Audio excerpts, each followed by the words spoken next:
As one of the most active and popular society quartets, our 50th anniversary foursome set new standards for our champions, and their influence is still being felt today. Tonight, we pay tribute to the Gaynotes. The Gaynotes, formed in 1954 in the Society's birthplace, Tulsa, Oklahoma. Lead Howard Wrinkle and baritone John Lutz joined forces with tenor Larry Stayer and bass Dick Galloway.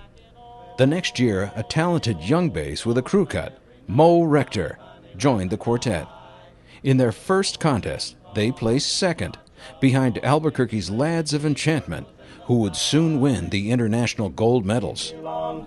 Early on, thanks to Mo Rector arrangements, the Gaynotes established a unique and entertaining repertoire and were very active, becoming a popular show quartet. By their second year, they had already traveled 75,000 miles and performed for 250,000 people. They also became quite stage savvy. In 1956, everyone expected the Gaynotes to win the district crown, and they did. Unfortunately, tenor Larry Stayer had already decided to retire from the active quartet schedule. Up stepped Tulsa chapter member Harold Jones. With the help of his handheld dictation tape recorder, Harold learned their 13-song repertoire and was ready for shows in only 2 weeks, and after only one rehearsal. This was his very first and only quartet. At the International Convention in Los Angeles in 1957, the Gaynotes surprised everyone, and perhaps even themselves, placing third.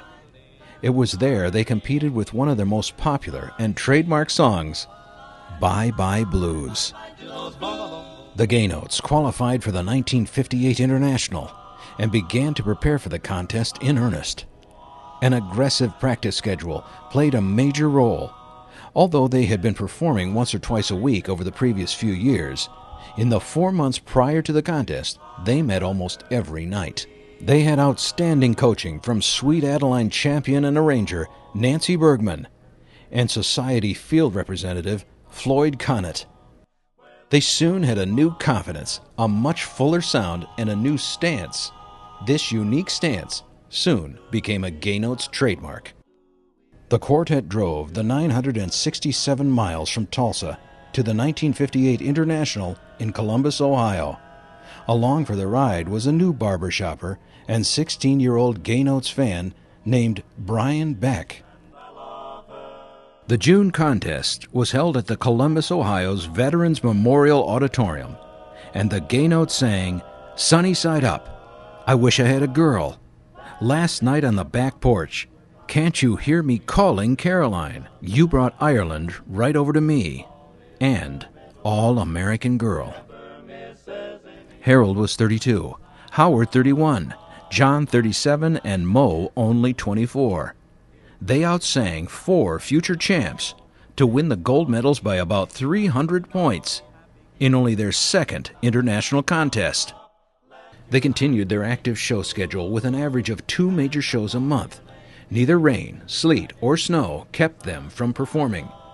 In the quartet's entire 12-year history, they only missed 1 of their 1,500 shows, and that was due to an illness. The Gaynotes' legacy as one of the all-time great quartets is preserved in the records they made. In addition to the songs recorded for Decca's contest album, the quartet made their very own record. It was entitled Strictly Barbershop and was later released in the popular Chord record series. It included many of their fans' favorites from their show package. Having traveled over 500,000 miles to 37 states, the Gaynotes kept up a large repertoire, leaving the question, which songs should they put on their next recording? Unable to choose, they made 2 albums. One was entitled Strictly Square. A few of the songs in this album were stacked, stretching the quartet to 12 parts and becoming a mini-chorus. This was a first for a barbershop record. The other album of the set was entitled Strictly Swinging. It featured more modern arrangements and instrumental tracks. Old friend Brian Beck wrote the tracks for the band, played the electric bass, and led the backup group. At $7 a set, They went through several pressings despite the Society's refusal to accept harmonizer advertising of a non-barbershop recording. In their history, the Gaynotes appear on a total of 10 albums, performing 41 songs. After 12 years, the Gaynotes finally retired when Moe and his family relocated to Texas in December of 1966. Tragically, we lost John Lutz on July 14, 1990, in an automobile accident in San Francisco following the international convention there. He was 69. Moe Rector died December 6, 2003, in an automobile accident. He was 69. Howard Wrinkle is retired and still lives in Tulsa with his wife of 54 years, Jane. Harold Jones is retired and also still lives in Tulsa with his wife of 63 years, Betty. They could not be with us tonight, but are watching on the webcast. The Gaynotes were trendsetters and one of the most original and entertaining champs of their time. Today's groups still sing Gaynotes songs and styles, in most cases without even knowing it. So tonight, we salute Harold, Howard, John, and Moe on their 50th anniversary. Long live the Gaynotes!